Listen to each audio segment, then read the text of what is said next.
Looks like goddamn Mario Kart. Checkered everything. There's something on that car. It's a hand. Daddy's home. What the shit? Race control. Right. One more car and I'm taking it out of your ass. I'm gonna take this track and make it my bitch. Did you know that races are won and lost in the pits? I did not know that. Did you not? The IMS is the best there ever was. Daddy doesn't do road courses. Daddy only does ovals. We certainly don't take ourselves that seriously, so you shouldn't. Welcome to Fast Cars, Fast Girls with Abby and Molly. All right. Season 2. Okay, Season 2, Episode 41, which is kind of a big episode because we actually only had 40 episodes in Season 1, so we have now done more episodes in Season 2 than we have in Season 1. We have now doubled our number of episodes. And I believe, as I have told many people, we will never go away. We will not. You can't get rid of us. We're like herpes. As I've also said, we are like herpes. You might think that, we might go dormant from time to time, but we're never truly gone. I mean, to be fair, we kind of went dormant last week. We did. Slapped a pre-taped one on there, took a little week off. We did. We're going to be doing some more of that this winter. Well, not necessarily. Taking weeks off, but doing some interviews. And pre-taping and all it. fun stuff. Yeah, pre-taping it so that we can celebrate the holidays. Celebrate the holidays, yeah. Or just avoid our family in our own ways. That's what I'm doing for Thanksgiving. And I'm so happy for you. It's going to be great. I'm very happy for you. So, all right. Well, let's get into it. Let's warm up the tires. So, we are calling this episode... My favorite Motorspeedway. Yes. And if you listen to other podcasts, you know why. And it's going to be good. It is going to be good. So, this drops on Halloween, so it's a spooky day. We like to do themed things. So... Right? Who among us is not themed?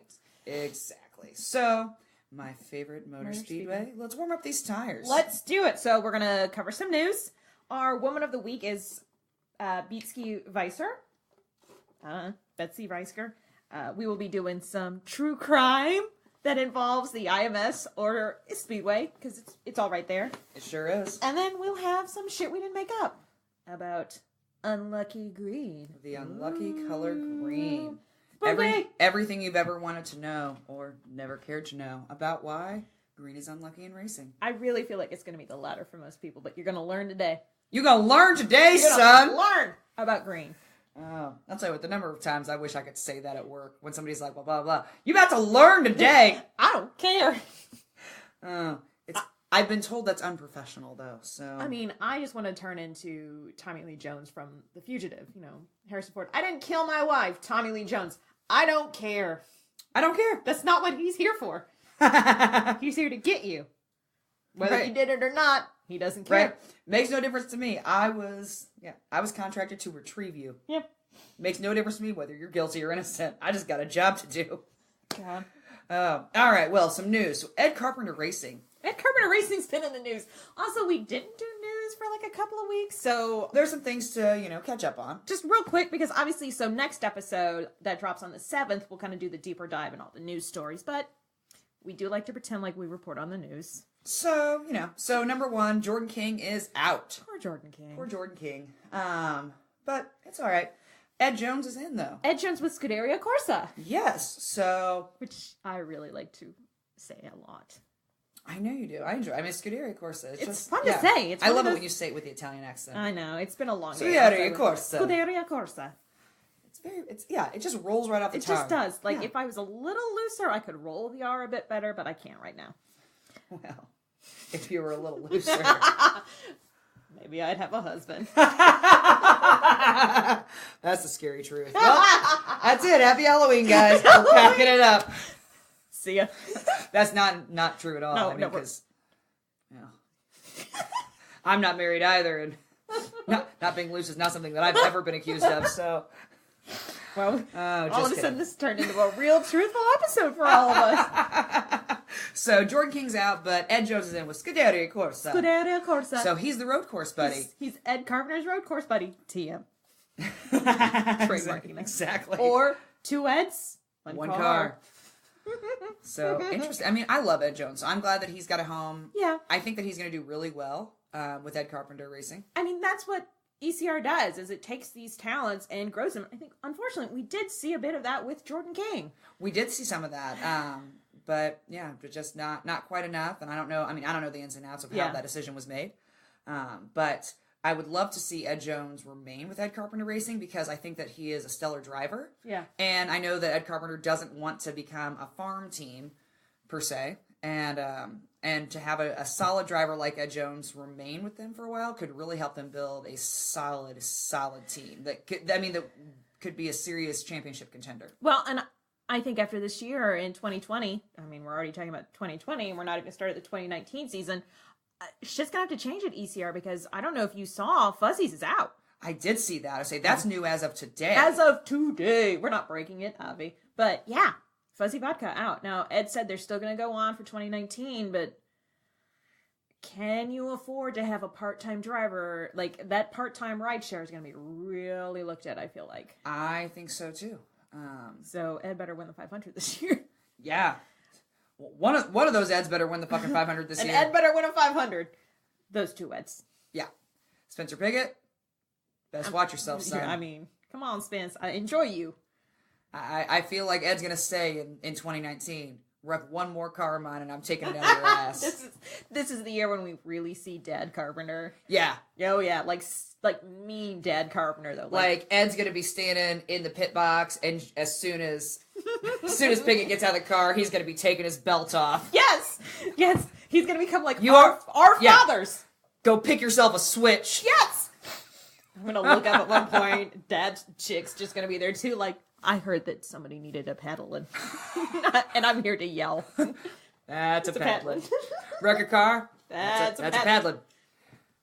Spin me out? That's a paddling. Oh, that's definitely a paddling. Carcass on fire? Oh, you better believe that's a paddling. R.I.P. Mateus Lay split after that. Oh. So yeah, very interesting. In other news, not Ed Carpenter related, but McLaren is not doing IndyCar in 2019. Yeah. They said they might do a race here or there, which, leaves... Oh, it's the 500. The 500. I mean, let's call it. Yeah, that's okay. what it is. All right, sure. Yep. So, but they're not doing IndyCar in 2019, which I said... I mean, starting 6 months ago that they didn't have enough put together to run a full-time season unless they were going to partner with another team. And when they kept pushing it back... and pushing it back, and you and I both know in our professional world, if something keeps getting pushed back, it's not happening. Because it means that... they're scrambling, and that's not what you want. Well, and because the two parties are not agreeing on something. Mm-hmm. And once you start I'm not going to budge on this, then it becomes a big, no fuck you, no fuck you, no fuck you. Your mom. Yeah, then it's a pissing match, Fuck you and your car. Yeah. Oh, and speaking of things that have been pushed back, we still have not heard about a title sponsor. I just want to put that out there. Those of us and other professions know that means it's because we don't have one yet. Unless he's going to wait and make an announcement. This weekend is the trade show in Vegas. So it's possible. I mean, it would either, if he was going to make a big announcement, it would either be the trade show in Vegas or the PRI. In December. I wanted to make sure I had the right initials again. The PRI show in December, which, I mean, we're going to be at that one. So, hey, Mark. Maybe you make the announcement when your girls are there. I'm just saying. Right? That'd be great. That'd be cool. I'd appreciate it. Thank you. Like, let's be cool about this. Let's be homies. By the way, I went on their website because you can pick which sessions you want to go to, and you can create a calendar. There's some sort of glitch. I got to do it on my laptop, but you can share your calendar with somebody else. And so I tried to do it. The first day I did it, I tried to immediately share it with you to be like, okay, here's what, because I didn't know how deep you'd gone in, but that was unsuccessful. So yeah, it's one of those websites you definitely have to use your phone for. Yeah. We're advanced here in the racing world. You definitely cannot use your phone for that one. I was like, well, I give it a good try. So, so McLaren not doing IndyCar 2019, which, I mean, I thought, a small team that they could partner with would be Harding, but obviously Harding and Steinbrenner are together. Everybody was slightly surprised by that. I mean, I'm not necessarily surprised by that. No, I'm not at the end, but when they announced it, everybody's like, okay. There was no lead up to that. Okay. Yeah, but good for them. Yeah. And then Michael Shank Racing purchased a second chassis. Right now it's apparently only for the 500. Nice. But this is a good sign. It is a good sign. It is a good sign. It's a team I love MSR. No, I am all in. I'm all in. And I love Jack Harvey. And I love that they... Oh my God, I love Jack Harvey. Ugh. Yeah. And his little You Don't Know Jack videos, I'm like, oh, I didn't know that. And we're Ravenclaw buddies, so it's fine. Ugh. Yeah. I know. I know. I know. I love you guys, though. It's okay. Everybody loves us. Oh my gosh, at my party on Saturday, we were talking about, because we had a bunch of S2E people there from different elementary schools, and somebody was trying to say that their elementary was better. And finally, somebody from Fisher goes, everybody knows that Fisher is the Gryffindor of Speedway. And I was like, you're goddamn right it is! Suck it! Suck it! Which, I might have to retweet that little blog since it's Halloween season. It is. In fact, I reminded them that I was like, actually, there's a blog that proves this. I knew my Harry Potter knowledge would come in handy at one point in my life. Oh, let me tell you, nobody at my party was excited about the fact that I was like, you should get on my website right now and read Molly's blog. I don't feel like that's a big lead up at a party. Hey, do you want to read a blog about the 4 founders of Speedway put into 4 Gryffindor or 4 Hogwarts houses? No. I mean, it was contextually appropriate. Really, what it came down to, everybody was like, no, it's fine. We just agree with you. And I was like, well, that works too. All right. I was like, I have references, but if you just want to agree, then that's fine. We can move on. I have graphs and charts. And charts. But yeah, so Michael Shank Racing, I'm very excited about that. Yeah, this is going to be good. I'm excited to see who they pick. I am. I really want for 2020 just to have another engine manufacturer as well. Yeah, we definitely need that. We need that. Yeah, no. That's the next step, because I think we're running out of engines. We are. We are indeed. That engine math ain't adding up. Not adding up. No. Well, for our motorsports pit stop for the week. So, Formula One, they had the... Formula One, they had the Mexico Grand Prix. Oh, look at you! Can you say all of this in Spanish? Resultos. Primero. Sorry, the attitude that came out of that. You were just like, Resultos.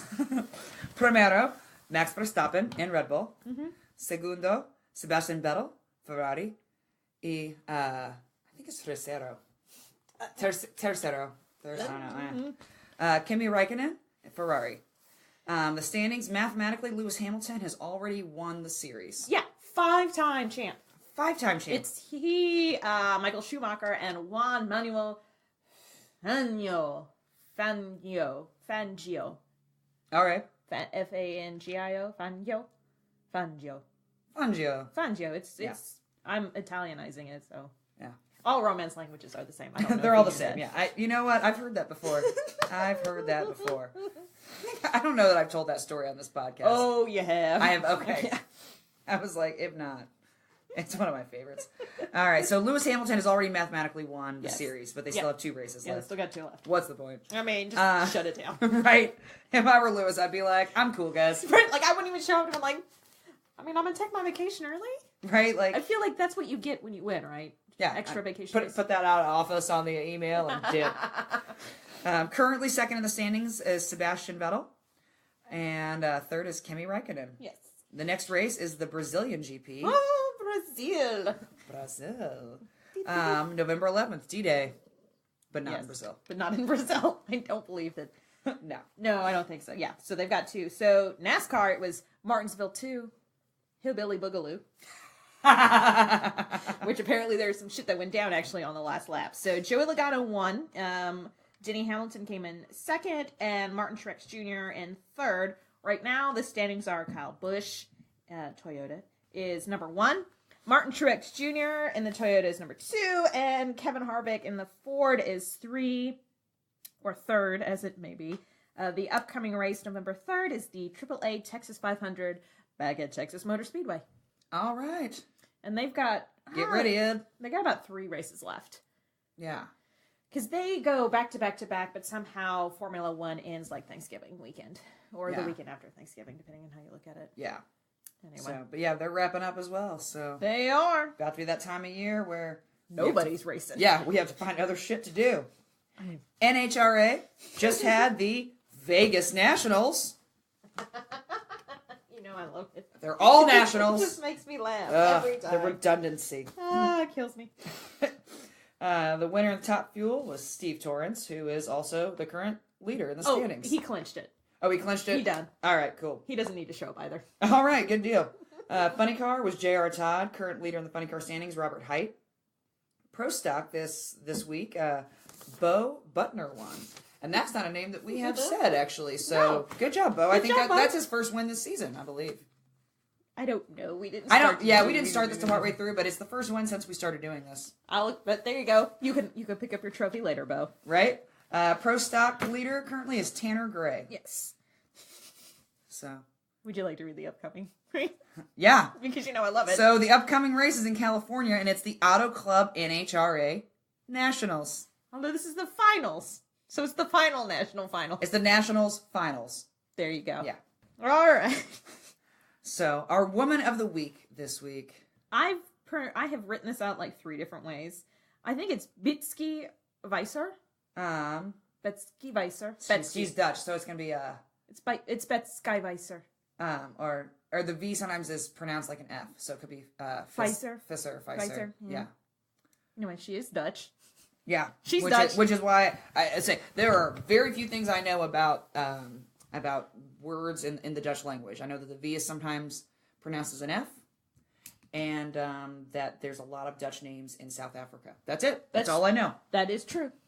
That's it. That's it. Dylan. How to pronounce them after that? Not a clue. So, not what I said I could do. Yeah. So Betty. I like it. Betty. Our girl Betty.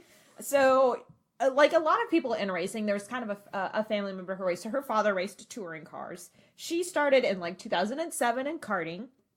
2012 to 2013, she was in the ADAC, which I Googled, and it's Allgemeiner Deutscher Automobil Club. Formal Masters, which is one of like the ladder series.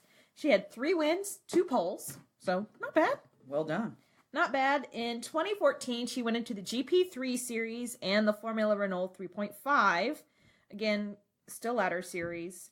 Just this second to last year, 2017, she started in the GT4 series for BMW. During the 2017 season, which is the last season I could find data for, she had 2 wins. Good for her. Yeah. Very cool.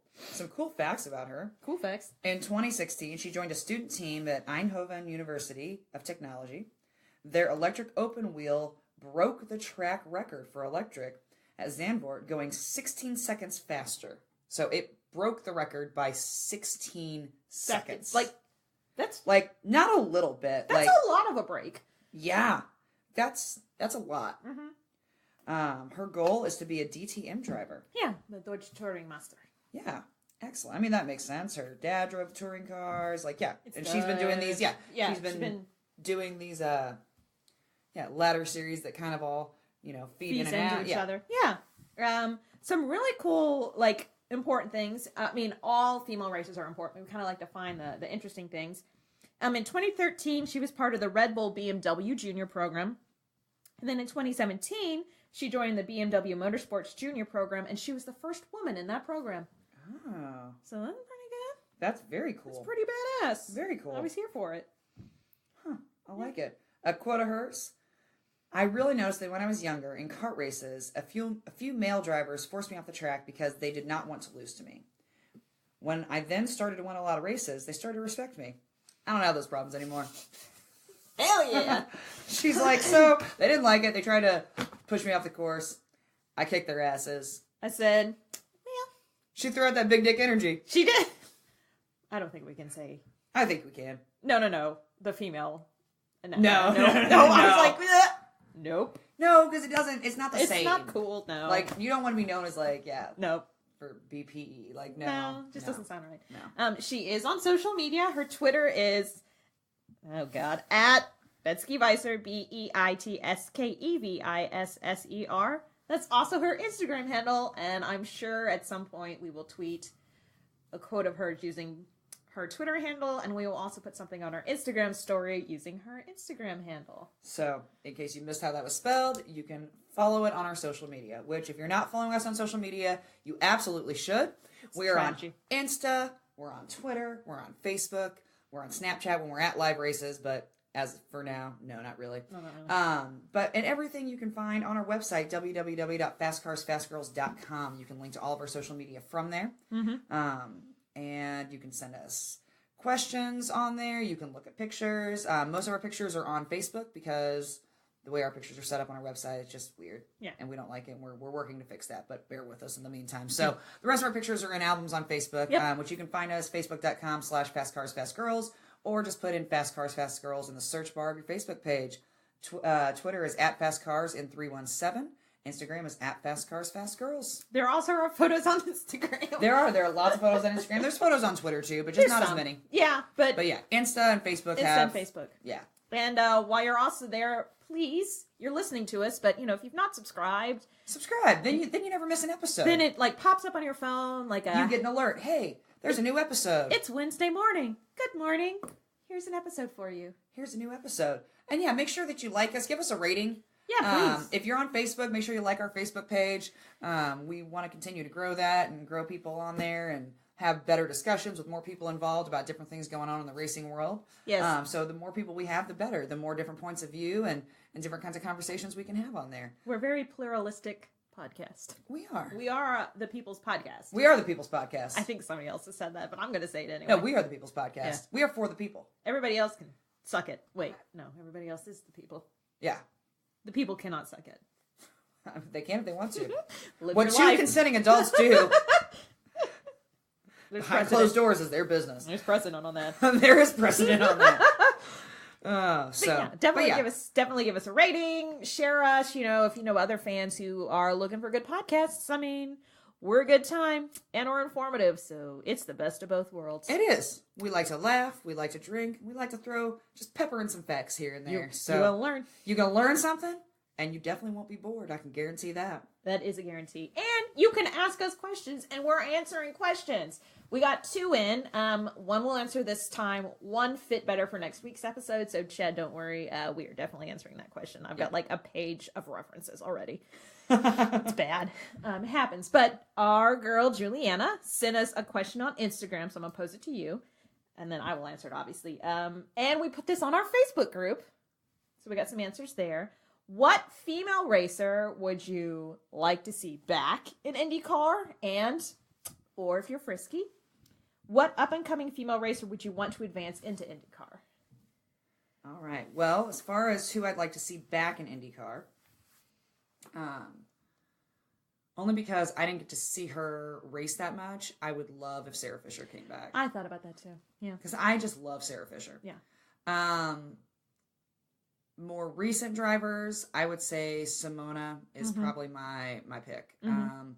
I really, really enjoyed her. I think she's a great driver, and I don't mean to, cast shade on any of the drivers. I love Kat Legg. Yeah, and I know that, she didn't have great equipment the time that she did the 500.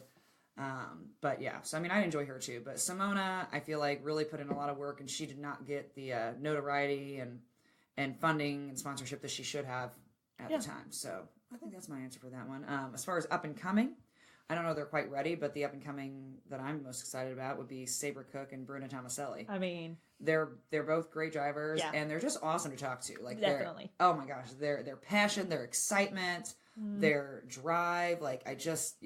I'm all in for both of them. No, I get that. What about you? Yeah, I definitely. So just to piggyback on up and coming, I wrote Sabre down. She had an amazing weekend at COTA about a couple of weeks ago. I mean, she won the Hard Charger Award, and this is only her second time, I believe, in Formula 4. It is. So she won that award, which means she basically was like, I'm gonna start back a bit, but I'm a head to that front. front. Rossi. That basically we're gonna just go ahead and call that the Alexander Rossi Award. Yeah, let's call it that. And then she won an engineering award because, oh, by the way, she's smart as hell. She's smart as hell. So, I mean, Bruna also is a lovely person and a great driver too, but and is also an engineer. She's also super smart. Sabra's just had a really great weekend, and I'm always scared when they start over in Formula 1. I'm like, no, stay with us. Right. Yeah, do not go over there. I want to start I want to lick my hand and touch her and be like, she's ours. We have claimed her. No, she will never see us in person again. She's ours. Can't have her. You belong to IndyCar now. We have been blessed as the liquors for IndyCar. Everything we like belongs to IndyCar. It's just us running down the paddock. That would get us kicked out. That's the one thing. Yeah. Even out of the Speedway, I think we'd get kicked out if we did that. Yeah, nobody really likes to be licked. That's why I said, do your hand, because then people just think that you're just touching just patting them. Yeah, just patting them. It's hot. They're sweaty. They're like, was that hand wet or am I just wet? I don't know. Yeah. As far as returning driver, I actually said cat leg. I just think that she's got some real versatility as a driver. She does. I think it'd be interesting to give her another shot back in IndyCar, see what it can do. Yeah, because she really didn't have too much of a shot. She just did the 500 that one time. So I'd like to see her back. I know she's been doing different things. Like, all right, girl, let's see. And she's been doing a lot of endurance races. So, 500 miles is going to be nothing. She'll be like, oh, that's it? Only 500? We're done? Are we supposed to go again? Right? No, don't shut the car off. No. Don't turn off the car! Anyway. I'm just going to run the bathroom real quick. I'll be right back. I'll be back. Let's do it again. Another 500, right? Encore. Why is everybody leaving? But yeah, I enjoy her. She's right. She is very versatile. I mean, they're all great. I think there's every one of them out there is really good. So. Yeah. So excellent question, Juliana. Yeah. So thank you. And it's on our Facebook. If you listen to this and you're like, I have different answers, well, jump on our Facebook and find it. Because it's already been posted, so. It has been. But yeah, I don't know join how the conversation. And if you disagree with somebody for a reason, that's fine. Mm-hmm. As long as y'all are respectful, we'll let you say whatever you want. Yeah. Obviously, swearing's not a problem here, so. I mean, don't swear at somebody. Yeah, like, don't be like, listen, you fucking blah, blah. Only we're allowed to do that. Yeah, to each other. Yes. And to some of you, depending on how. Depending on if we know you or not, it's fine. But, if you want to be like, oh, so-and-so's the best fucking driver I've ever seen, that's 100% acceptable. First of all, yes. That's 100% acceptable. We're here for that passion. Yeah, we love that kind of passion. So, yep, we don't really have any. We actually haven't even had to post any rules on our page because, well, most of our friends aren't giant dickheads. So that's true. Yeah. But yeah, so if people start, doing things out of, their little, crankiness. Yeah, out of crankiness, then post some rules. But basically, just don't be a dick to other people, and you pretty much say whatever you want. Hello, verily, the Lord did say, just don't be dicks. Verily, the Lord did say, do not be dicks to one another. The word of the Lord. Thanks be to God. Thanks be to God. All right. Well, it's time for the main event. As you can see, sacrilege is also welcome on the page. Yeah. I mean, my mom's not on there. It's fine. I don't think your mom's on there either. No. Not on the Facebook. No. I mean, I think she liked it, but then I think she just instantly muted everything. I mean, which I get. I'm not mad at that. It's just funny. Well, I mean, like, I liked her professional organization, so it's like she kind of had to. Yeah, no, I get it. It's like the mother thing. Yeah, but it's like, I don't need to see all of the updates. Right, like, I'm not that interested, though. Yeah, no. Like, you did good job, honey. You won the internet. All right, I'm gonna go. All right. Time to get spooky. It is. All right. I got you up first. Okay. So, true crimes of the IMS/Speedway. Ooh. So some of you, we stole this idea. Well, we blatantly stole this idea from another podcast run by two females. Yes. That a lot of our listeners also listen to. My favorite, Murder. Yep. And it's a great podcast. If you not check them out, it's very entertaining. It's very interesting. Go ahead. I'd say it's one of our favorites. We can't really do an homage to another one that I desperately love because we're already too blue. We really are. Yeah. So. Yep. But yeah. So anyhow, so I chose the Burger Chef Murders, which are infamous in the state of Indiana, especially in central Indiana. Mm-hmm. So I'm going to kind of run through the facts that we know, and then we'll get off on some side things. Sounds good. All right. So the Burger Chef Murders began at a Burger Chef restaurant. This is straight from Wikipedia. This particular one. No, there are multiple. Like I've got some Indy Star things, and then I actually have, I don't know, like 6 pages of references. No, I'm just but yes, so they began at a Burger Chef restaurant in Speedway, Indiana, on the night of Friday, November 17th, 1978. 4 young employees went missing in what was initially thought to be a petty theft by themselves of cash from the restaurant safe. By Saturday morning became a clear case of robbery, kidnap, and by Sunday, when their bodies were discovered, a case of murder. Sorry, I felt like that was necessary. And because it was 4 people murdered at once, it actually counts as a spree. It does, yes. While investigators believe they have identified some or all of the perpetrators, without physical evidence, they have not been able to prosecute those who remain alive. As it turns out, no one has ever been prosecuted for these murders. So, All right, so there's your Cliff's Notes on it. So basically, there are 4 employees who were closing up. And there was Jane Freet, who's 20, Daniel Davis, 16, Mark Flemons, 16, and Ruth Ellen Shelton, 18. They all worked at Burger Chef, and they were all closing. Now, the restaurant closed at 11 p.m., so sometime between 11 p.m. and 12:15 a.m., they left the restaurant. And the reason we know 12:15 a.m. is because there was another employee who was a friend of a couple of people that was meeting them up there around 12:15 as they were finishing up their closing side work, and they were going to go to a party or whatever. Their plans weren't exactly laid out. And he didn't exactly share them because they were high school kids, and they're probably just going to get drunk and high. You don't tell the cops, like, I was meeting at 12:15, so we would get fucked up. You just say, we had plans. We had other plans. So we know that in that, from 2300 to 12:15 a.m., they went missing. So as soon as that employee came at 12:15, noticed that they were gone and that the back door was ajar, which is the door that they would take trash out of. And there had been a string of fast food restaurant robberies in Indianapolis and in central Indiana around that same time. And most of the robbers were gaining access through the back door because it'd be after closing time, no customers. You got a skeleton crew. Your manager's usually gone. They're just letting the last people, do the side work, get some things set up for the next day, and then they, leave. And they go out the back door. It locks on its own. So these burglars would wait by the back door for somebody to take out the trash, and then they would force their way back in. Or they would, pop in while the door is propped open, because anybody who's ever worked in a restaurant knows that if you're taking multiple bags, you take one, you toss it. You're not opening the door every time. You're leaving it propped, and you're going in and out, because there's a lot of you and whatever. So it's assumed that that's how they gain entry into the store. The police, when they came at 12:15 after this guy showed up and was like, hey, this back door is ajar. So they didn't even shut the door on their way out, which whichever one of those kids left the door open, good on you, because that should have been clue 1 that something was awry. Yeah. One of the employees, Jane Freet, her car, which was a Vega, was also missing and was found in town on Saturday. Weirdly, the driver's side was locked, but the passenger side was not locked. That is weird. It is. But obviously one of them drove her car somewhere and then dumped it, left it. But it was not the restaurant when the police showed up.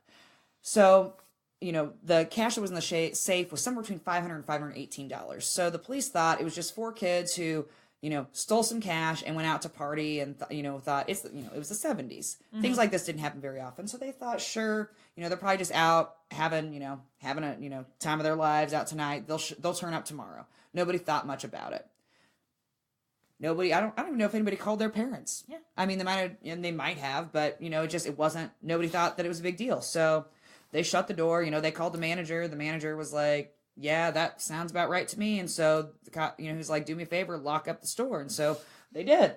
And they left. And the next morning, Burger Chef's opens, and the employees go about business as usual. They pick up the slack on the shit that didn't get done the night before. They clean the store. They get it ready and destroy any and all physical evidence that might have been there, which is one of the huge blunders of this case. God, yeah, I didn't even think about that. Yeah. Oh, no. Yeah, so one of the many mistakes that happened in this case. Yeah. And there are many. So something that they should have noticed Saturday night or Friday night was that it's November in Indiana. None of them took their coats with them when they left. Oh, no, you don't do that in November. And neither of the girls took their purses. I mean, that's... So I don't know where you're going to party. I mean, I get that you have $500 cash, but you don't bring your purse? You always got to bring your purse. Yeah. No, you're not leaving your purse, especially when you're supposedly stealing money from your job to go and party. You're definitely not leaving shit at your job. Yeah. Like, this sounds like I'm just going to no call, no show after this, okay? I mean... Yeah, you ain't coming back. No. So they did not show up Saturday morning, and then people started to get concerned. The Vega was found in town, in Speedway, and then it became evident that they had been abducted. So then the parents are concerned because they call the police and they're like, they never came home last night. Like, they never came home today. They're still not here. So then they, come back to the restaurant and they try to recreate the scene. God. So The weird thing about this is that the police officers who responded on Friday night come back and recreate the scene to the best of their memory. And then they call in the CSI people, the crime scene people, to come in and evaluate what had happened. Well, you're going off of memory. And anybody who is a police officer can tell you that eyewitnesses are the shittiest witnesses. Because most people are not observant enough. Even police officers are trained observers, but in this case, we're clearly shitty observers because you shouldn't have treated that crime scene like anything other than a crime scene. I get that it was the 70s. I get that it was a small town, but still. Err on the side of caution. So, anyhow, they start reconstructing that. They have, them come back in and take pictures and all that business. And by Sunday, 2 days later, they found the bodies of the 4 victims. They were found about 20 miles away from the Burger Chef and Speedway in a random field in Johnson County. Oh, wow. In between State Road 37 and Center Grove High School off of 700 East. Okay. So there were two hikers, I think, that randomly found them. The bodies were found in 3 different places in the field. 2 of the individuals, Ruth Ellen and Daniel Davis, Ruth was 18, Daniel was 16, they were shot execution style. A short distance away, Jane Freet was found, and she had been stabbed multiple times. In fact, so many times that the blade of the knife broke off in her chest. Oh, bless it. The handle was never found. But it's assumed that she attempted to run and was caught, and that's why she was killed so violently. Yeah. And then Mark Flemons, who was also 16, was found a distance away from her, so he had been worked over pretty good prior to this with what they assumed was a chain, because he had all kinds of marks on his head and neck, and so they assumed that he basically got whipped with a chain, and then that he made a run for it, and unfortunately, probably because of the head injuries, and so I will say this, that it was 1978. And he had the worst of it. He was the only African American employee, and so I feel like. Yeah. My opinion is that played a part as to why he was beaten like that and why he took off. I mean, also, if I got a chance to run, I'm going to take it. Worst case scenario, I'm still dead. Okay. But at least I'm going to fight back. Right? I'm going to try. Yeah. Oh, God. So, and this is just awful. So he is beaten with a chain, runs off. He actually made it away from them. Yeah. But in his haze and confusion. And it was probably dark. Yep. Yeah, I would assume. Yep.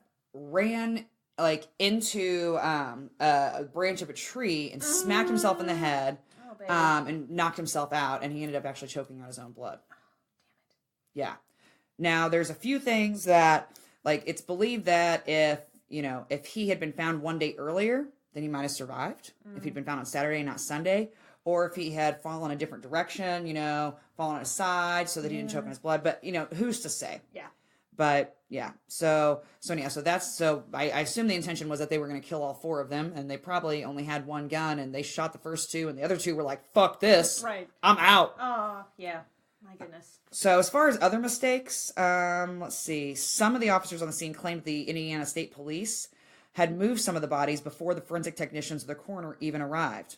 The officers also failed to rope off the field, and department vehicles were all over the field, which destroyed any evidence of vehicle tracks. They had 3 different departments on the scene: Speedway Police, Indiana State Police, and Johnson County Sheriff's Department. The scene was hectic and haphazard at best. One officer was quoted as saying, "Too many chiefs and not enough Indians." Of course they did in the 70s. Yeah. I'm sorry. I mean... But of course they did in the 70s. Yeah. I think the PC term would be too many cooks in the kitchen. Yes, I think that's what we would say now. So the same day that the 4 victims were found, Burger Chef held a press conference in front of Speedway, and it was actually an Indiana-based company. And so they offered a $25,000 reward for any information leading to an arrest in connection with the murders. That's a lot of money back then. That's about the equivalent of $2 million. Yeah, that's a lot of money. Yeah, that's a hell of a reward. Money, yeah. Steak and Shake added another $1,000 to the fund because they're also an Indiana-based fast food chain. Steak and Shake was like, "I'm gonna help out." Yeah. I will say that the state of Indiana didn't approve a reward until September of the following year. I mean, of course. And they only offered $1,000. Yeah, I mean, I get it, but really? Really? 10 months after the fact? get fucked. Yeah, it's just pissing in a rainstorm. Then. Yeah. So the quality of the work of the Speedway Police Department came into question. The Speedway Police Chief at the time said that it would be inappropriate for him to question the work the officers had done, although he did admit that he wasn't present at either scene. Let's see. The chief also claimed that allowing the business to open without collecting evidence was the right decision. No, I don't believe that it was. I don't think so, no. Yeah. And the thing is, I understand you don't want to speak ill of your officers. However, Right. I'll say this. My dad was on Indianapolis Police Department for 40 years. And there's a difference between a county officer there's state police, there's county sheriff's departments, and then there's city police. And they all have their niches and things that they're better at. Okay? Yes. State police, you're not going to have a speeding ticket. And the reason why, they see two things. They see speeders, and they see nasty accidents with fatalities that were caused by speed. That's why you never get out of a speeding ticket with state police. Yep. You will get out of a speeding ticket with county and with cities because but 50% of what a state police officer sees is people that are dead from speed. So, yeah. Now, city cops, they see fucking everything. Big city cops. Now, small town cops like Speedway Police, at that point, Speedway was even smaller than it is now. Indianapolis was smaller, and Speedway was pretty secluded from the rest of Indianapolis. Oh, yeah. And so, no, their police officers were not used to handling things like that. Not to mention, there were all kinds of other things going on in Speedway at the time over that summer that they thought could have been related. So, there was a murder of, let's see, where was that? Anyhow, there was a murder. It's somewhere in here. Let's see.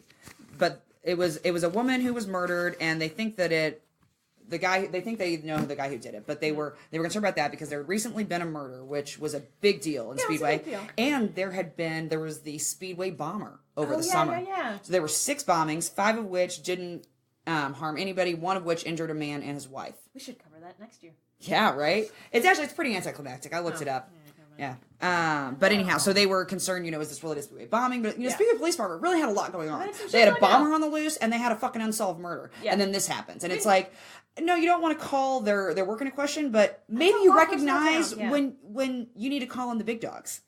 All the departments gave statements claiming to be cooperating with one another, but anonymous officers came forward to say the lack of communication was sending the investigation into a tailspin.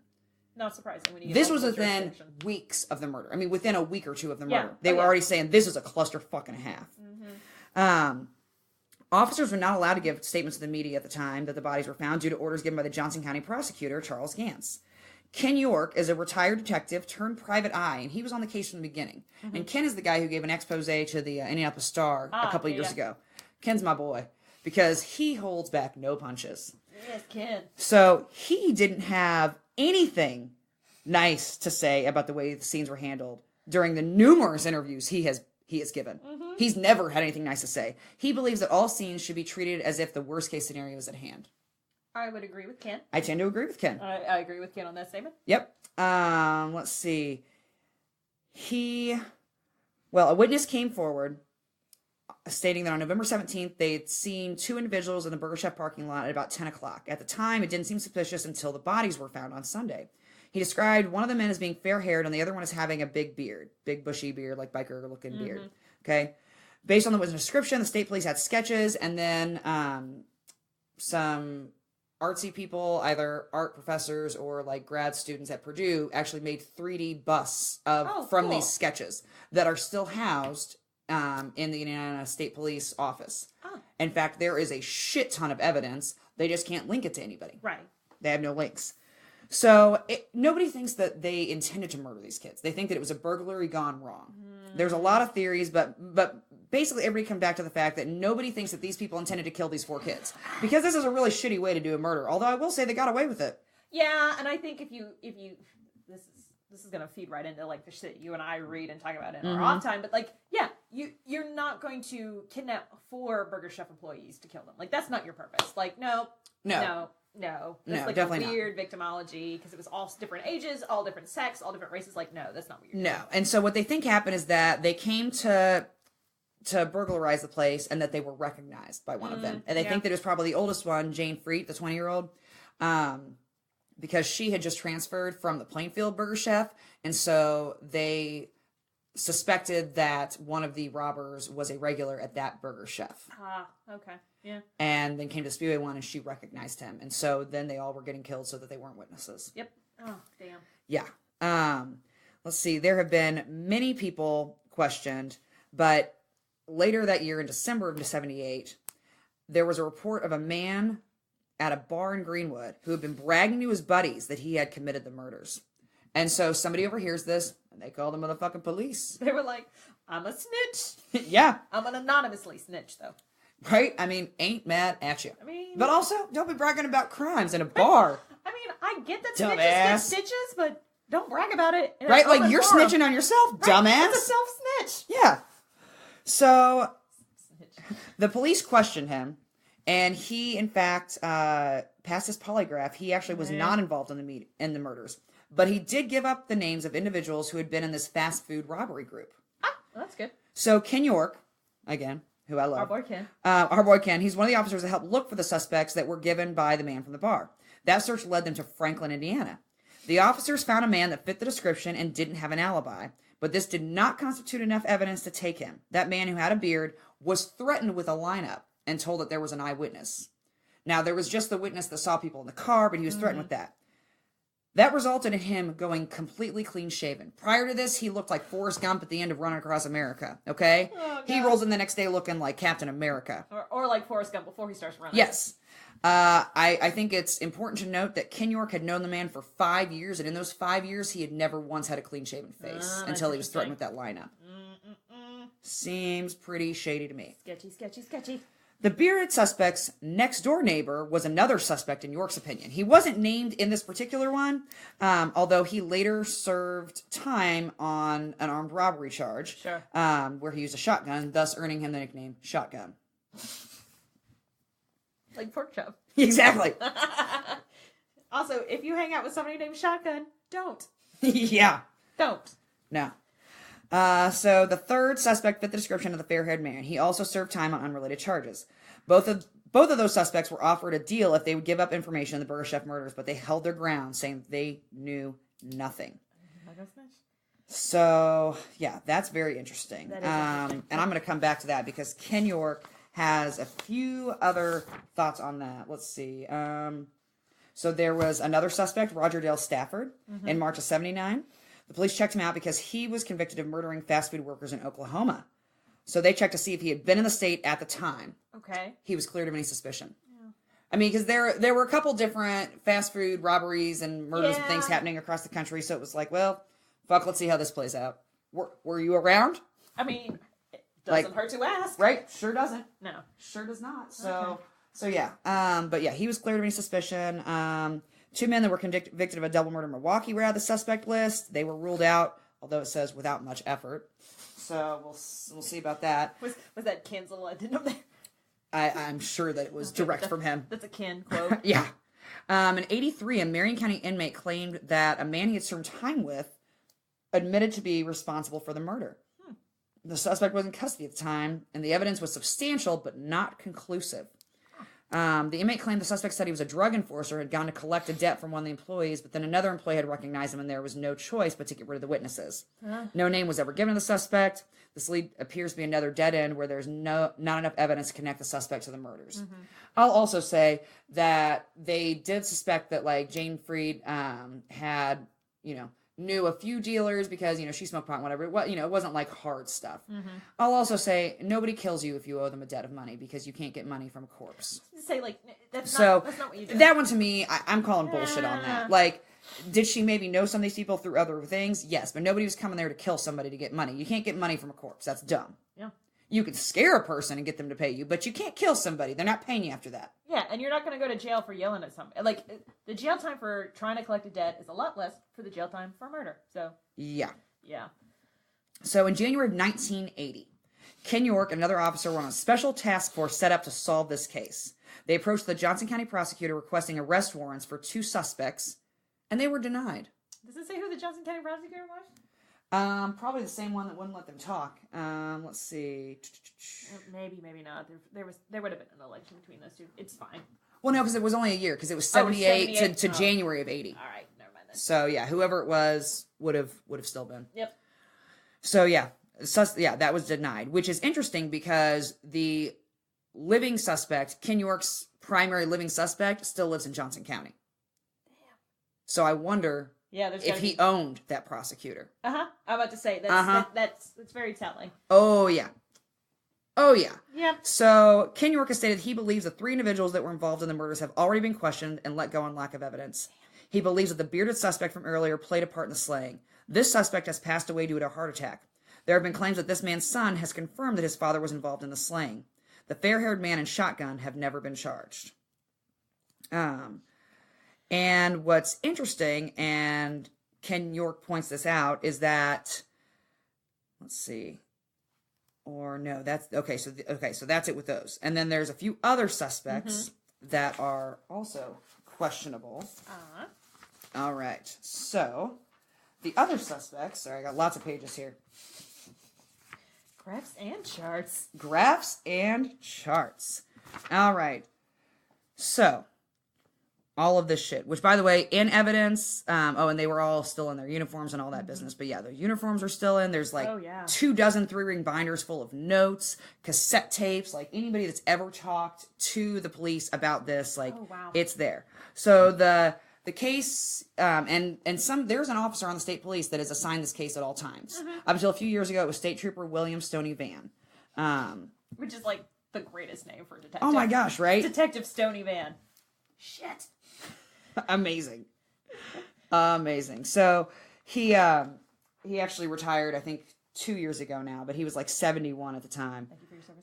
Yeah, right? Fantastic. So he had 5 suspects that he thought were good for it, because they were known accomplices committing armed robberies of businesses, including a different Indianapolis burger chef during the summer of 78.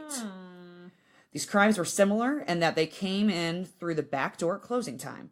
These guys had been looked at before me, but I looked hard at them. My suspects were robbers, not murderers. My opinion is that one of them got recognized by one of the burger chef employees, then the motive changed. They did not want to go to prison. Of his 5 suspects, 3 are dead. 1 murdered, 1 a suicide, 1 of a heart attack. Damn. The problem is we don't have enough physical evidence to get a conviction, Van said. If we could prove it, we'd have proved it a long time ago. What's interesting about the murdered, the suicide, and the heart attack, all of those deaths happened within 6 months of one of the other suspects being released from prison. Oh, shit! That one guy didn't die of a suicide! Okay. And it's real easy to make a death look like a heart attack. Heart attack's super easy. I'm here for this. I'm here for this right now. He can't just straight up murder 3 people, but he can murder 1. I mean, 3 can keep a secret if 2 are dead. Yeah, there you go. That man clearly believed that. Yes. Other investigators had other ideas. There's been all kinds of suspects in this, and they usually do a yearly thing. We're coming up with the anniversary. Mel Wilsley, a detective with the Marion County Sheriff's Department, got a tip so promising that he and a fellow officer, Gary Maxey, spent the next 18 months pursuing it full time. Wow. So I think that it's a combo of, what was it? Our boy, Ken York, and then Stoney Van. I think it's a combo of those people. I think that's where we get the total of 5. So so these other 2 officers, they spent 18 months pursuing it. They found a guy who confessed. What? Yes. We have a confession? Yes. So, but a confession isn't enough to convict somebody on. Yeah. So they actually went so far as to open a septic tank in the front yard of a house on the southwest side neighborhood of Maywood. Okay? To find 3 shell casings that they said matched bullets used on Shelton and Davis. Wilsey agrees with Van that the crime started as raspberry but switched to murder after the burger chef worker recognized one of them. Everybody kind of agrees on that. Yeah. But he believes the perpetrators weren't Van's band of 5, but another group of criminals that included Donald C. Forrester and 2 others. Forrester was in prison at the state prison in Michigan City for rape in November of 86, and he confessed his involvement to Wilsey and Maxey. So Wilsey gets him out of prison and is like, well, not like out, but like for the day. Like a day trip. Yeah, and it's like, show us where you killed him. And he took us straight to the spot where the bodies were found. He told us exactly where each body was left. Damn. Wilsey, building his case, said he talked to Forrester's ex-wife, who told him that just days after the killing, after killings, she and Forrester had visited the same secluded site. The locals knew it as a lover's lane. And Forrester was from nearby Whiteland, so he would know. Yep. That's, a secluded area. Yeah. On that visit, a few days after the murders, where Forrester was there with his ex-wife, the ex-wife says that Forrester waded into the creek, fished out several shell casings, and took them home and disposed of them. How did he dispose of them? Wilsley asked her. He flushed them down the toilet. Hence, opening up the septic tank. Damn. So, years after the fact, they get an excavation crew to dig into the septic tank. A quote in parentheses was, "It was August, and it was horrible." Oh, God. Ugh. So they are sifting through shit In August. Oh, Yeah. God. Oh, Yeah, God. it doesn't get much worse than that. That's hell. However, and the thing is, they needed to build a physical evidence because you cannot convict on a confession alone. Right, you need something to corroborate. They did recover shell casings after 9 years. And as a matter of fact, let's see, I believe they were able to match those shell casings. Okay. But it's a septic tank that everybody's toilets go into. There's no way to prove whose prove that toilet they got flushed down. Again, circumfucking-stantial. Yeah, you gotta have something a little bit more direct. Yep. And it's been down there for 9 years. Right. How many people have moved in and out of that neighborhood? How much shit literally has gone through there? I mean, those things could have been dumped in a different zip code. You don't know. So, yeah, Forrester died of cancer in 2006. He was still insistent that he did the killings, but he failed 2 polygraphs. He later recanted his confession. The prosecutors were mindful that he was already serving a 95-year sentence and the case against him was still light, so they did not proceed. So I don't believe that he killed them. I think he wanted the notoriety, but I think he was present when it happened. Yeah. And I think he definitely knew what the fuck was up. I mean, that's too many details for him to know to be like... Oh, to be able to take him there and like, for the wife to say, like, we went and got the shell casings?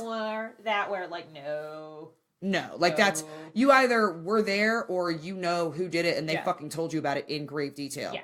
Yeah.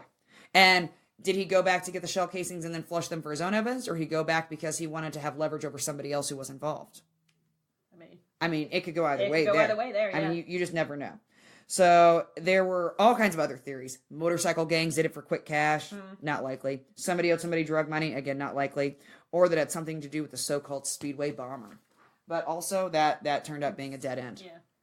Because somebody else was, Brett C. Kimberlin was found guilty of the bombings.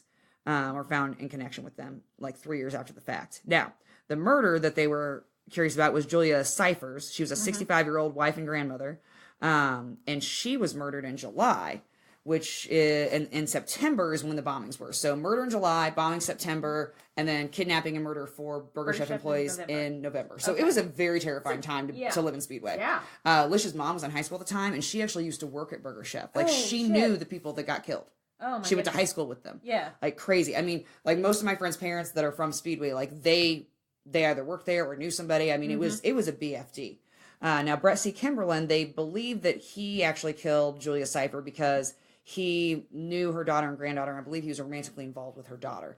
And Grandma did not approve of the relationship, and so he offed her. Yep, that's quite a common motive. So, yeah, and he really had nothing to do with Burger Chef. Like, he was cleared of any kind of connection with that. So, and what's interesting, so Diana Dillon, who was a senior in 1978, graduated in 79, she actually said that nobody's really that afraid after the bombings. You know, they were kind of random and here and there, but, you know, only in the last bombing did anybody even get injured. Yeah. And so, you know, it was like kind of fear tactic, but nobody's really that terrified. She said, but after the Burger Chef murders, there was a lot of fear. Things got really scary. She said it was surreal. She said actually that people even in Greensburg, you know, were terrified. And, you know, just because it was so crazy. Like, okay, a crazy person sends a couple of bombs. You're like, okay, you can write that off. Right. One guy murders somebody's mom because she doesn't approve of their relationship. Okay, well, that guy's kind of fucked in that. You're right. But, like, abducting and murdering four teenagers? People, yeah. That's in your own backyard? Yeah. Like, that's pretty wild. She said, what's interesting, she used to work the late shift at Speedway Burger Chef. And she was on crew with Freet, Flemons, and Shelton, but she quit her job a week or so before the crime. Oh, wow. She said, I think Daniel Davis took my place. There's no question I would have been there. That was my shift. Shit. Isn't that crazy? That's She creepy. quit a week before, and she said, I always wondered why them and not me. Why did it turn out this way? What was the big plan for me that I wasn't there? I mean, that was her shift. She quit a week beforehand. That's scary. Oh, that's spooky. That's fucking oh, God. terrifying, right? Yeah, like just, ooh. Ugh. So there's also a Facebook page called Justice for the Speedway Burger Chef Murders, which I went through Yep. this week. I joined it. It's a closed group, but I joined it. And basically people just go on there with any other kind of theories or information or different things like that. And so there's and more speculation because nobody really knows. But yeah, there was all kinds of fear all over Indianapolis, but especially in Speedway. And the only in 98 Van got the case in 98. But the last time he was excited about was 2007. A palm print had been lifted from the roof of Freed's car, that Vega. Yeah. And so for years they wondered whose it was. But it was a no use because law enforcement databases only included fingerprints. But years later, palm prints were collected and added into the databases. So 2 decades after the case, or after the initial crime, they ran the palm print. They got a match. They were excited.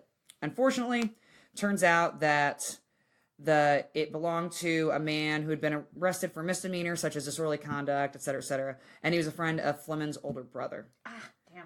And after an interview and a polygraph, Van concluded the man had nothing to do with the crime. So it was just, but it was like, this is the only thing we have. Like, wouldn't it be great if one of these murderers touched the top of the car and we could actually do it? But yeah, so Van has since retired and passed the case on to Detective Nicholas Alsbach, who is 37 or 38 now. He's an Iraq War veteran and joined the state police in 2007. He was born and raised in Johnson County. Okay. Was a Dean's List history major at Franklin College. Good for him. Alrighty. And his father and grandfather were both also Indiana State Troopers. In fact, his grandfather, Cheryl Alsbach, was the crime scene technician who lifted the palm print off of Jane Freed's car. That's so interesting. And his quote is, "I grew up hearing about this case. Now I'll see what I can do." Let's go. So a very interesting case. A lot of mistakes were made. Obviously, you can't go back and change things, and we could talk about that forever. But yeah, lots of theories, and yeah, I think there were. I mean, when you've got, criminals all know each other. Let's be real. Yeah. Okay. So if you got people that are, knocking off fast food places, everybody's going to know who the guys that are knocking off the fast food places. Yeah. So there are people who know who the fuck did this, and they're just not talking. Yeah. Now, where it was, do you know where the burger shop was? I know exactly where it was. Oh. So a lot of people incorrectly assume that it's where the Hardee's is, which is at High School in Crawfordsville Road. Yeah. Because Hardee's went and actually Hardee's bought out Burger Chef, and all Burger Chefs got turned into Hardee's or Carl's Jr. But it is not there. As a matter of fact, it is on the south side of Crawfordsville Road, kind of directly across from the Kohl's. It's actually a cash advance place now. Yeah. Okay, and what's interesting is that they have tried many times to have other restaurants there, and they will not succeed. Ooh. People in Speedway will not go eat at a restaurant on that location. That's so spooky. They will not go. Oh, wow. Like, businesses come and go out of that building so fast. It has been, I'm 34 now. I've probably seen that building be 20 different businesses. Yeah. That's so cool. Because, they finally just stopped turning it into a restaurant. Like, they actually redid one part of it at one point, and it was like a garage, like a mechanic's garage for a little bit, because it was like, okay, Speedway has spoken. We're not fucking coming back here to eat. It's creepy as shit, and nobody wants to come back. Yeah, I could see that too. Like, no, thank you. I don't want to eat here. But the old original building is still there. Like, it's still the original building. Spooky.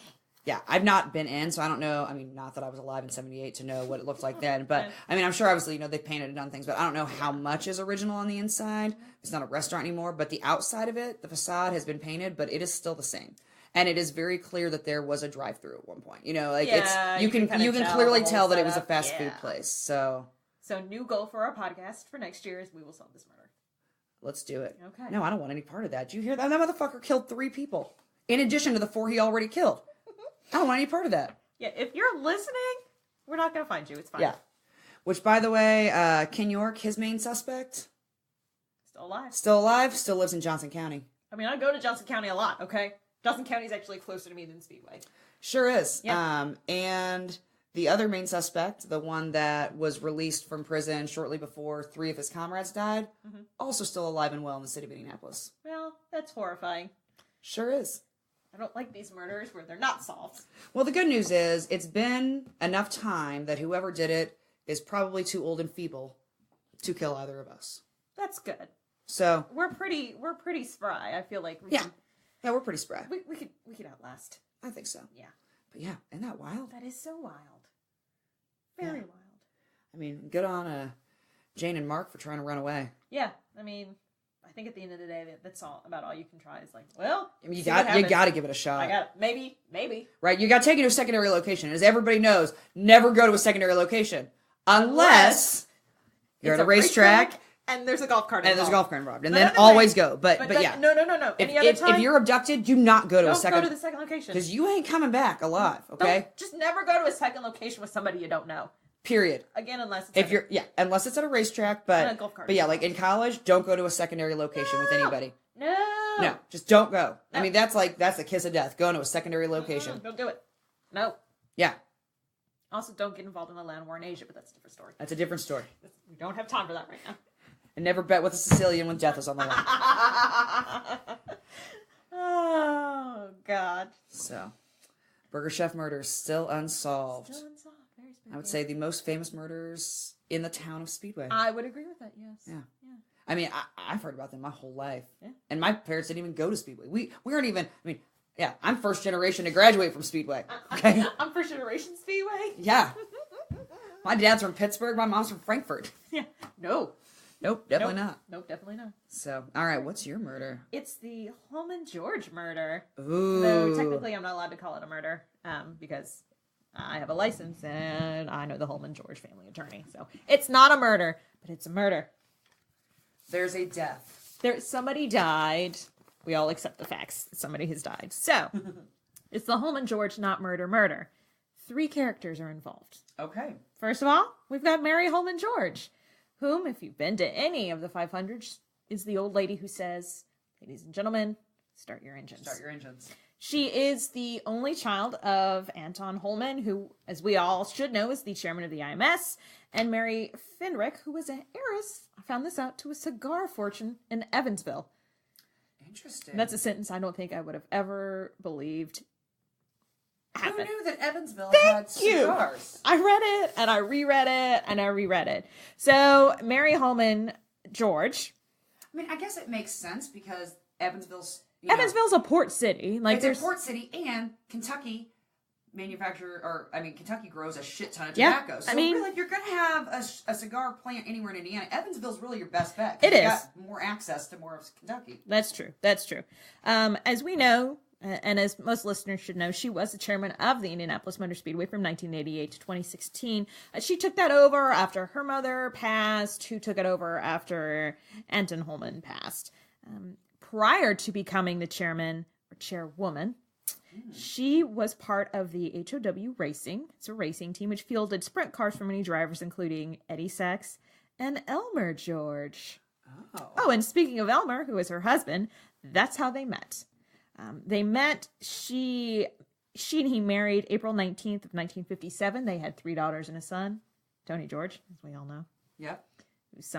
Some people actually spit after saying that name too, much like my father does after certain drivers. So Mary Holman met Elmer George, and they married. Now, Elmer is not an Indiana native. He was born in Oklahoma. He was a race car driver, and that's kind of how they met. There's actually 6 years between the two of them, so he was getting himself a younger woman because he was married prior, had a few kids. Okay.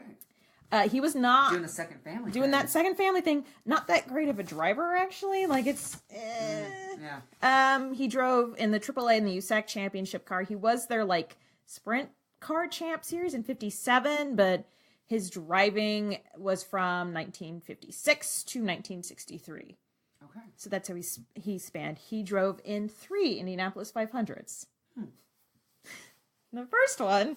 And I put this in here, and I don't mean to shame the dead, but it was really funny, and I laughed after I read it. So I'm going straight to hell. Straight to hell. In 1957, driving a car that his wife owned and bought for him, basically, is what happened. He crashed during the parade lap. Shut your face. No, he crashed during the parade lap. All right. I'm sorry. Well, at least he wasn't driving the pace car. Well, at least he has that. So that happened in 57. God. Took a few years off, apparently, because I believe that's a dick out. In 1962, he did complete 146 laps. He had to retire because of engine issues. And in 1963, he completed 21 laps and had to retire due to handling issues. So he never completed a 500. All right. Yes.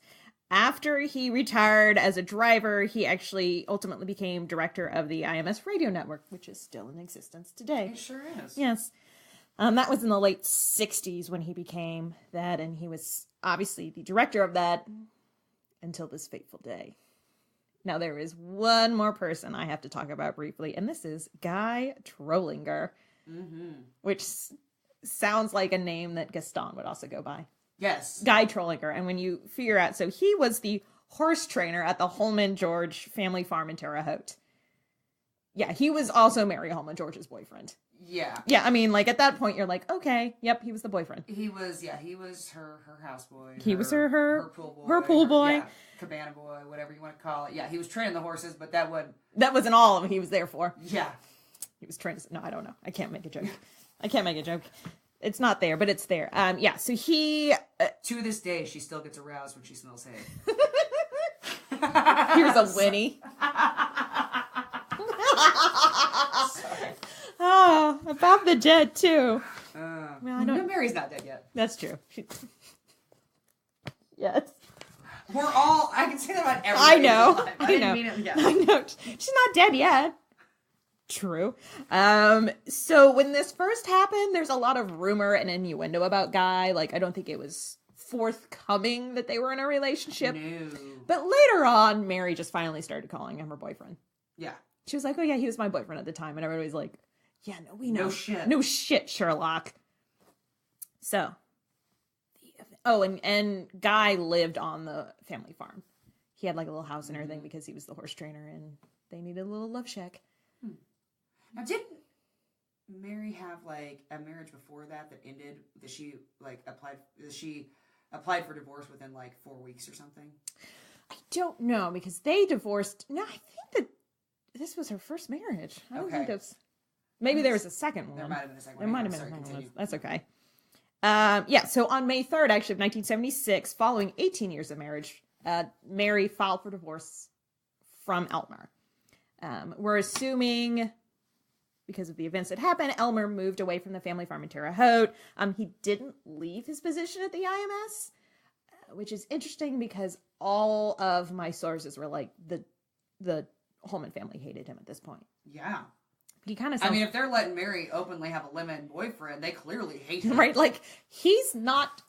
Yeah, she's applying for divorce in the 70s, and nobody gives a shit. And she's got a live-in boyfriend, and nobody gives a shit. So, Elmer... just when you think about the times and it's how a big none deal. of that would have gone over very well, and they still liked him the least, I can't believe he didn't first. Yeah. So, it's 1976. This all takes place in and around the Indianapolis 500 for that year. So May 30th, 1976. So for that race, Johnny Rutherford was on the pole. This was back when the races started earlier. So the driver start your engine command, or gentlemen start your engines, because that's the command we were giving at that point. Yep. Gentlemen. Although this was the year that Janet Guthrie tried for the first time and didn't quite make it. Yep. So they gave the command 10:53 a.m. So about 2 hours later, they had to red flag the race because of rain on lap 102. Tried to get it restarted. They never got it restarted, so they had to call the race. It's actually the shortest race on record. Johnny Rutherford won. We talked about this one on an earlier episode, so shout out to that episode. We talked about the short ones. It was also the final race that an Offenhauser engine won. So the race is over. Shit goes down.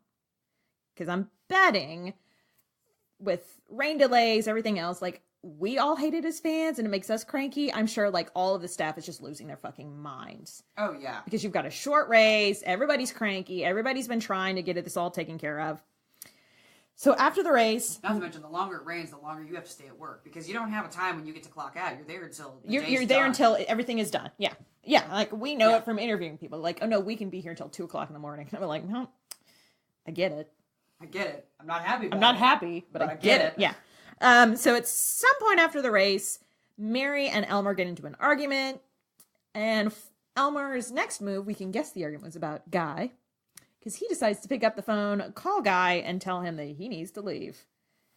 Okay. Oh, okay, sure. I'm sure Guy said, okay, I'll just pack my shit right on up. No. Get fucked, Elmer. That's probably what he said in 1970. Very close. Paraphrasing. Yeah. After all of the events at the track wrap up, Elmer then makes the drive from Indy to Terre Haute.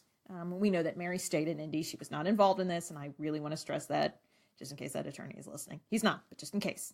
She was not involved.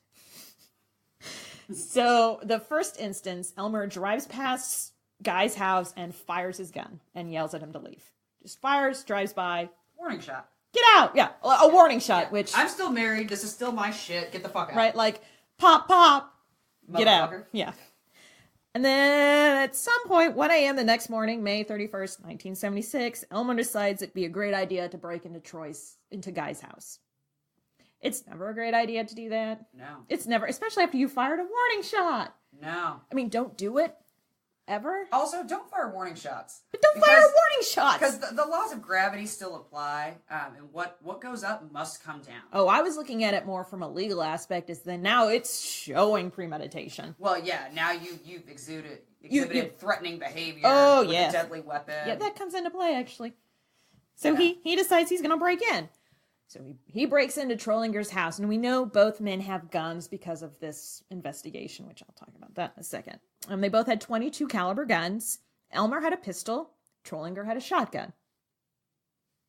I mean, I'm already seeing like who's going to win this fight.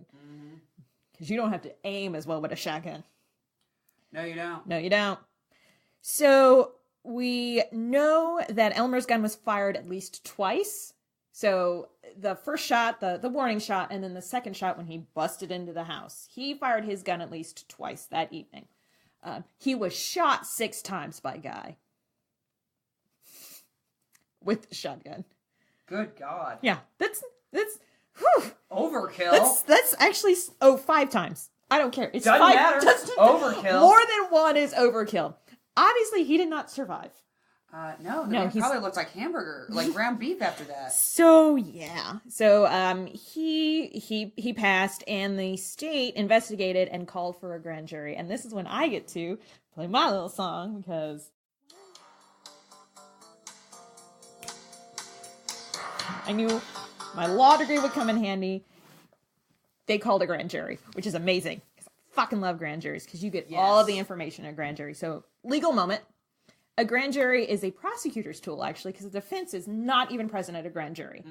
You get 6 people in Indiana in a room, the prosecuting attorney, your state's attorney, they get to put out all of their evidence. Call all of these witnesses in front of 6 people, 7, there's an alternate.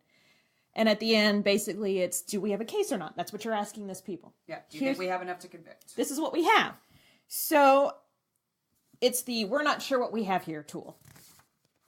Kind of a fishing expedition. It's a little bit of a fishing expedition. And now, what's interesting is the grand jury was impaneled, that's the fancy lawyer term, June 2nd and June 3rd of 1976. So, like, 30 days after, yeah. 2 days afterwards. So your investigation was only 2 days. Wow. Yeah. Although they called 23 witnesses, including Anthony George. Yeah. Including, like, all of the George family were called in front of this grand jury. They had the investigators, everybody else who was involved for a 2-day grand jury.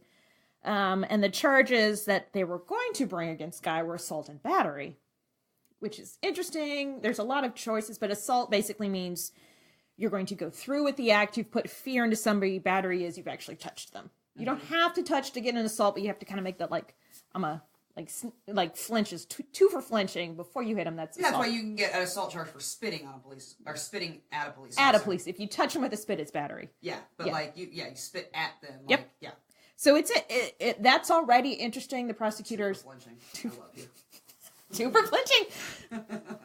Everybody should remember that I grew up with a brother, and that's how we. And everybody knows you get 2 for flinching. You get 2 for flinching. Okay, that's the rule of society. We're already in interesting territory that the prosecutor only brought assault and battery. Yeah. I mean, you have a dead man And you're not bringing a lower level manslaughter charge. You're bringing assault and battery. Well, and so this was all out in Vigo County, right? In Terre Haute. Yeah, this was Terre Haute. So, well, I'll tell you why it was only assault and batteries, because They didn't. the Holmans I mean, let's be owned real. the Holmans prosecutors. owned Vigo County. Like, Yeah. I mean, that's where Clabber Girl is based out everything of. is there. Like, this might get us kicked out of the IMS for years to come, but it's my very strong legal opinion. Nope, not legal opinion. Just opinion that this was done very quickly. You had your grand jury impaneled a day after. Yeah, they wanted this wrapped up real fucking quick. Real quick. Like, why did you have to call Tony George? Why were the Georges called? Yeah. Except Mary, maybe. I'm just saying. Very interesting.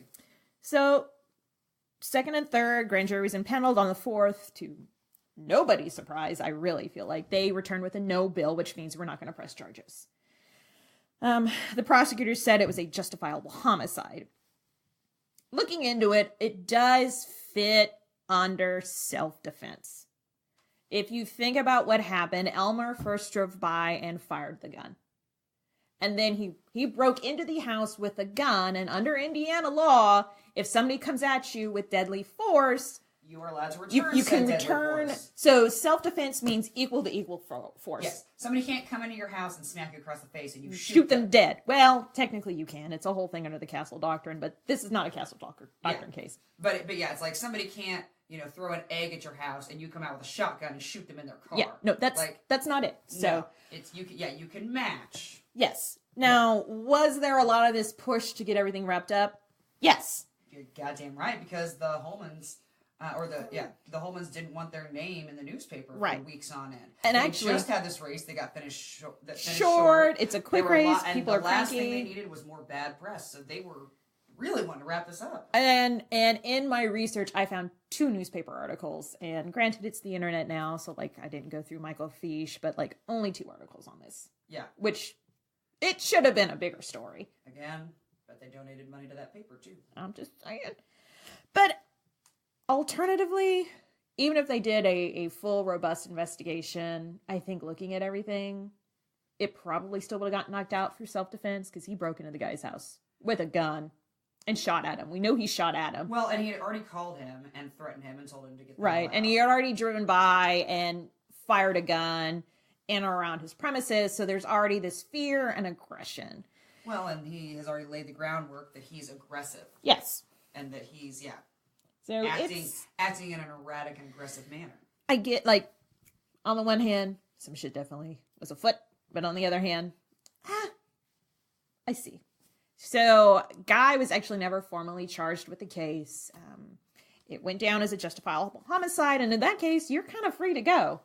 Yeah. And live his life. Now, they never got married. And what's interesting is that she's still Mary Holman George. She got, like, the divorce never went through. Oh. Yeah. Yeah, because he died before the divorce. He died before the divorce went through. Yeah. Oh, you know what? Maybe that's what I read. That she applied for divorce like 4 weeks before his murder. That's exactly right. That's what it was. That's actually. Now then, all of a sudden we were both like, "Oh, that's the timeline." Yeah. Yeah, because minimum in the state of Indiana is usually about 6 months. Yeah. I think it's down to 3 now. It's down to 3 now, and but if back it's then I think it was 6. and if it's now if it's not contested, you probably can do it within 60 days. But this was going to be a shit show. Oh yeah. Well, plus it's the 70s and the woman's filing, so you got to prove God and everything. Yeah, God yeah. and everything.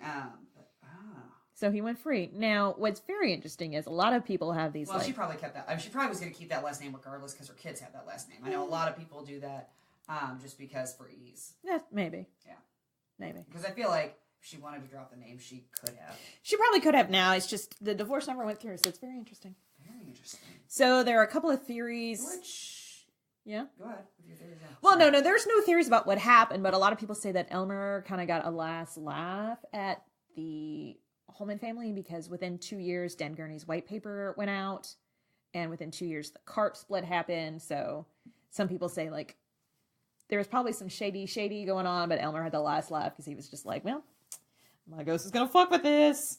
That's funny. Well, I was going to say, it's interesting that, like, Elmer had already moved out. Everybody hated him. Mm-hmm. And then it was, weeks later that he decides that he's got to bug up his ass to be like, no, fuck you, get out of my house.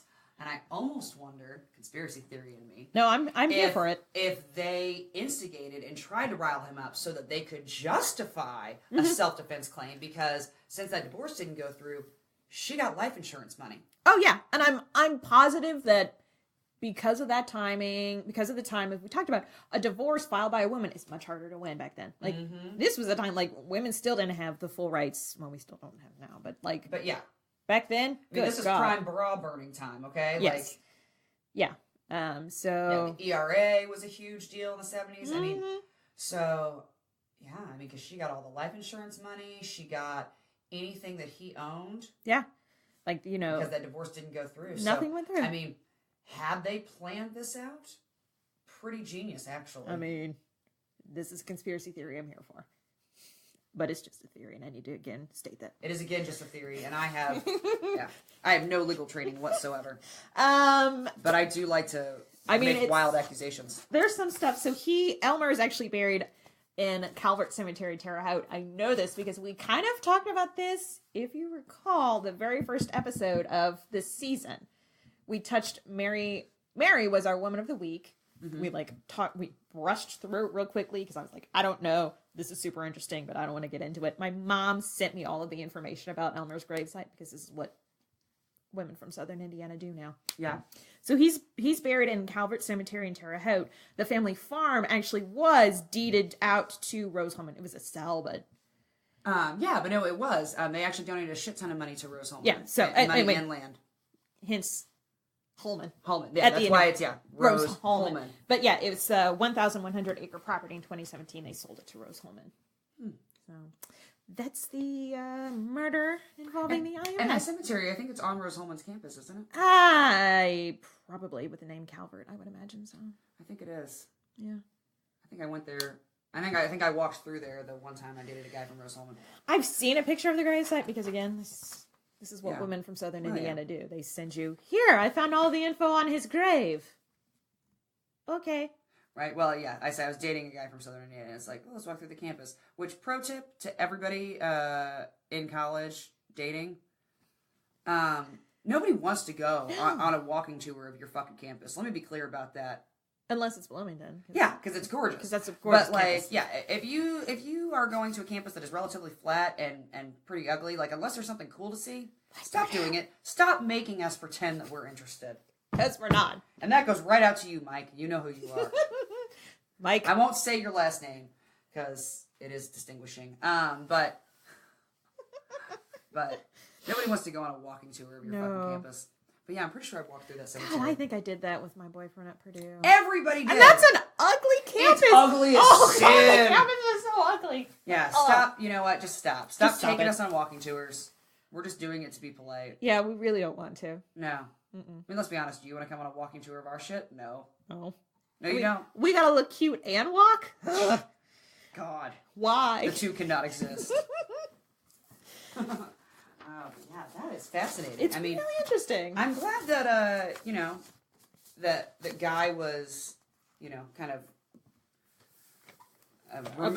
absolved of any wrongdoing. Thank you. I'm like, yeah, what's the word there? Absolved. Yeah, because really with all the things leading up, it seems like it was just Elmer was looking to pick a fight. Yeah. I mean, he was 100% looking to fuck somebody up, and I would say don't bring a knife to a gunfight, but he brought a gun to it. Like, he escalated the situation. Yeah, but he brought a pistol to a shotgun fight. And you don't win. Nope. You got to be real good. Yeah. I will say 6 times. 5. Yeah. 5 times, yeah. Doesn't matter, though. Call me a homewrecker one more time! I know. Like, at some point, I would imagine somebody in the grand jury went like this.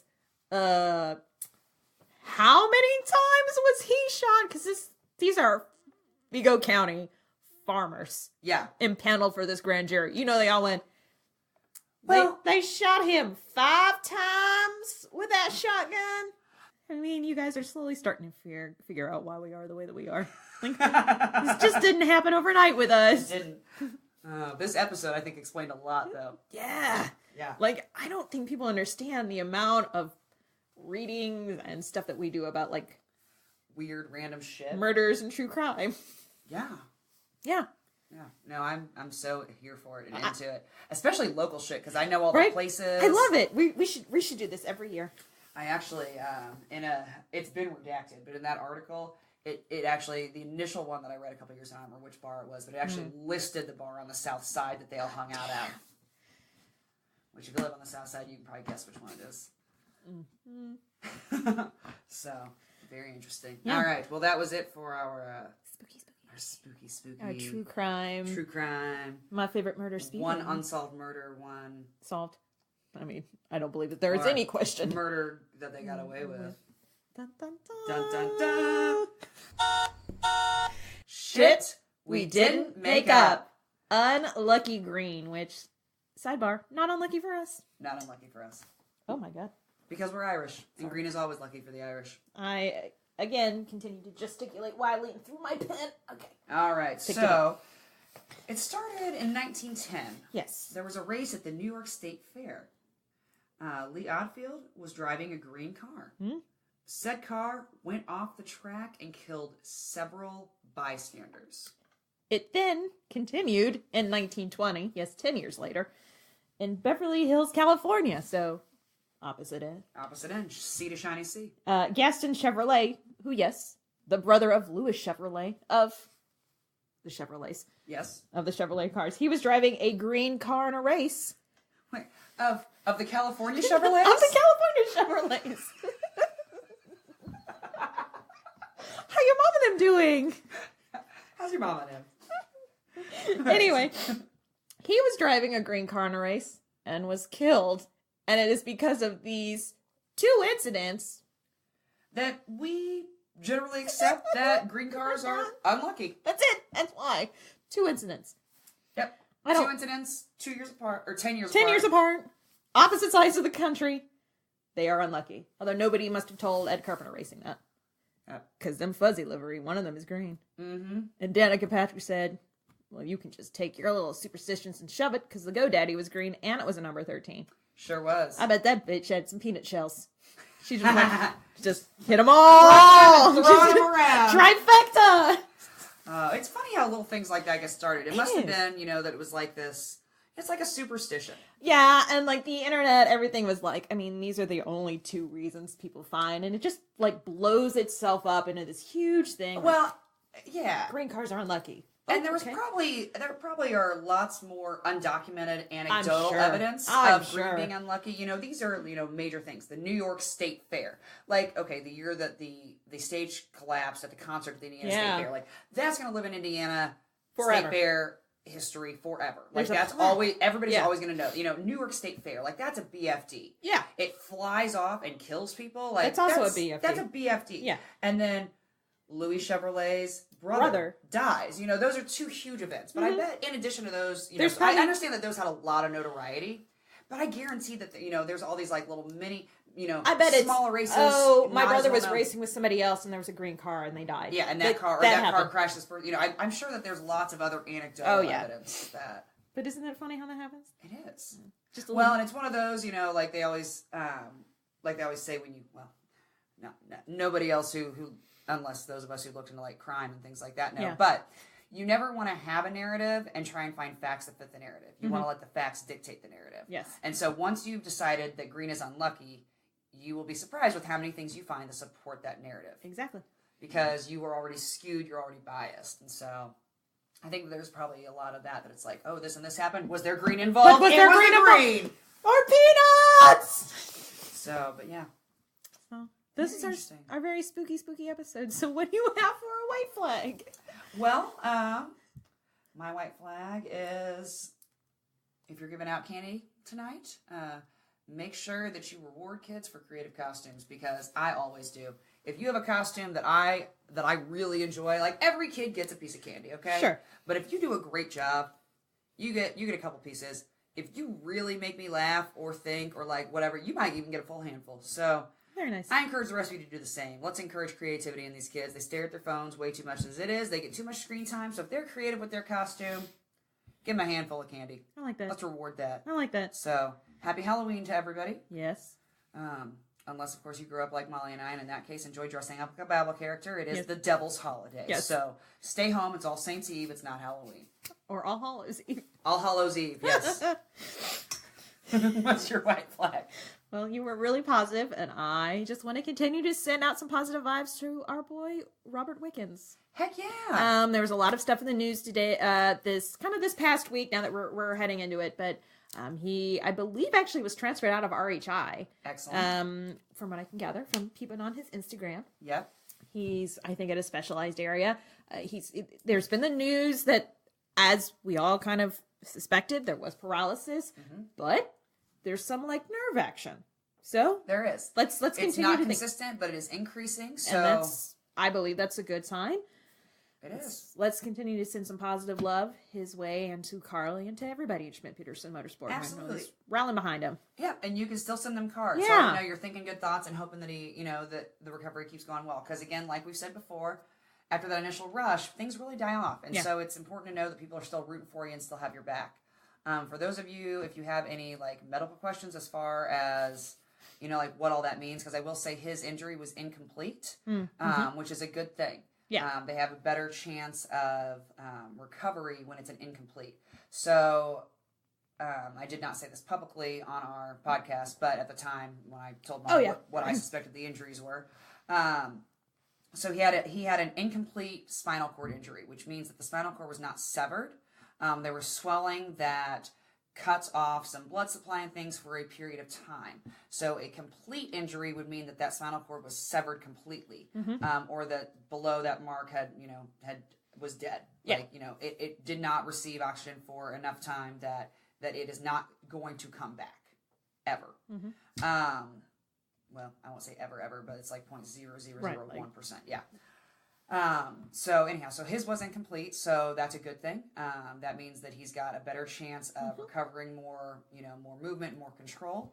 But he's working hard. He's a paraplegic. He's working very hard, and it's not easy. I say there's a lot going on there. It's hard to kind of, redefine who you are as a person. He's been an apex athlete for all of his life, and so this is very life-changing. So I encourage everybody to keep sending them cards and good thoughts and well wishes and all that business. And if you pray, pray. If you vibe. If you think, and keep sending a card. Yeah, especially with the holidays coming up, it costs nothing more to add an additional card to your holiday cards. Yeah, absolutely. So that way, Wickets knows that we're all still here. We're all still here. We all still are rooting for him and cheering for him, and we'll see what happens. Yeah. All right. Well, you guys have a great week. Stay spooky.